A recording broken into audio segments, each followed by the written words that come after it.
उपाध्यक्ष महोदय, राष्ट्रीय विकास परिषद ने केंद्र द्वारा प्रस्तावित कार्यक्रमों के भविष्य पर विचार करने के लिए योजना आयोग की सलाह पर एक समिति का गठन किया, जिसमें कई बातों पर विचार विमर्श किया गया। यह भी तय हुआ कि उसकी बैठकों को समय समय पर बुलाया जाएगा, जिनमें राष्ट्र से संबंधित कई समस्याओं पर विचार किया जाएगा और अगर संभव हुआ तो तुरंत उनके हल के लिए सुझाव भी दिए जाएंगे, ताकि जनता को किसी प्रकार की परेशानी का सामना न करना पड़े। सर्वप्रथम परिषद की बैठक में जम्मू व कश्मीर की सरकार को बर्खास्त किए जाने के प्रश्न पर गैर कांग्रेसी मुख्यमंत्रियों के बहिर्गमन के बाद स्वीकृत प्रस्ताव को आज वापस लेने की मांग की गई। प्रधानमंत्री ने जम्मू कश्मीर के मुख्यमंत्री से अपील की कि वे इस घटना को भूल जाएं।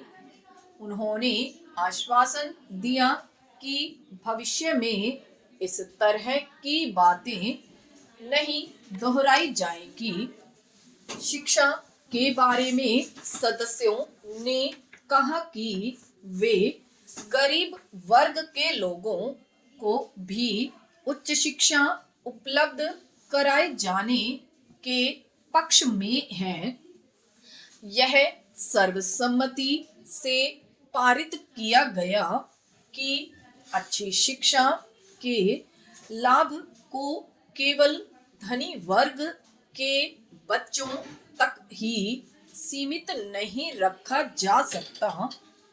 इस पर गरीब वर्ग के बच्चों का भी उतना ही अधिकार है तथा उनके लिए भी अच्छी शिक्षा उपलब्ध कराने का पूरा प्रयत्न करना चाहिए।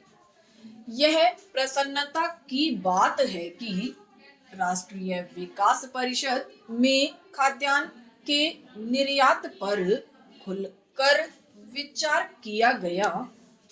सब सदस्यों ने सर्वसम्मति से यह स्वीकार किया कि सरकार गरीब लोगों को खाद्यान्न उपलब्ध कराने का कार्यक्रम तैयार करे, जिसमें गरीब लोगों की जरूरतों को पूरा करने के बाद ही निर्यात करने पर विचार किया जाए। जरूरत के अनुसार चावल के आयात के लिए सरकार गेहूं का निर्यात कर सकती है। बैठक में औद्योगिक माल की कीमत कम करने पर भी जोर दिया गया और कहा कि इसके बिना उसकी खपत नहीं बढ़ सकती। इन वस्तुओं को आम लोगों की पहुंच तक लाने के लिए पूरी व्यवस्था की जानी चाहिए। इस दृष्टि से उत्पादन खर्च में कमी करना अनिवार्य हो जाएगा।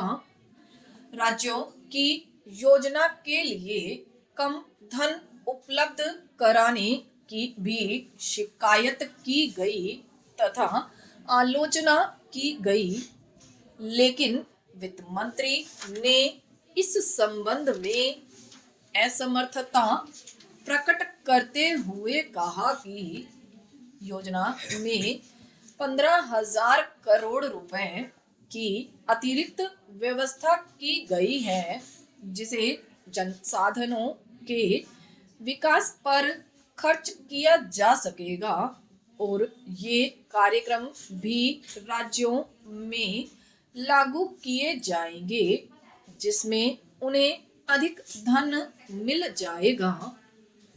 सभी सदस्यों ने इस बात पर सहमति प्रकट की कि भुगतान संतुलन की स्थिति इस समय ठीक है। साथ ही उन्होंने प्रत्यक्ष करों से साधन जुटाने पर बल दिया।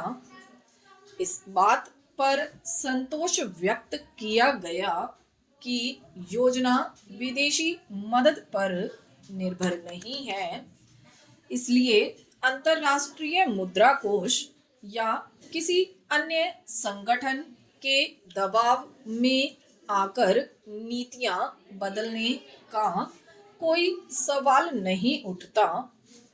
योजना आयोग के उपाध्यक्ष का यह आश्वासन प्रशंसनीय था कि 7वीं योजना में गरीबी उन्मूलन के कार्यक्रम का सही मूल्यांकन होगा, जो कि सही आंकड़ों पर आधारित होगा।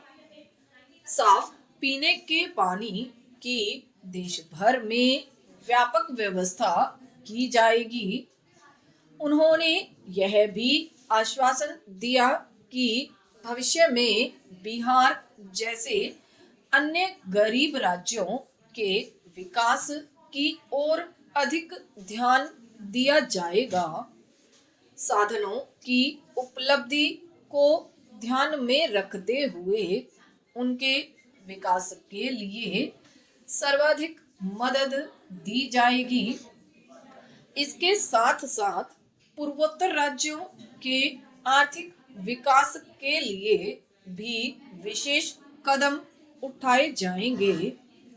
बैठक की समाप्ति पर सभी सदस्यों ने संतोष व्यक्त किया तथा प्रधानमंत्री, वित्त मंत्री और योजना आयोग के उपाध्यक्ष का धन्यवाद किया। विराम।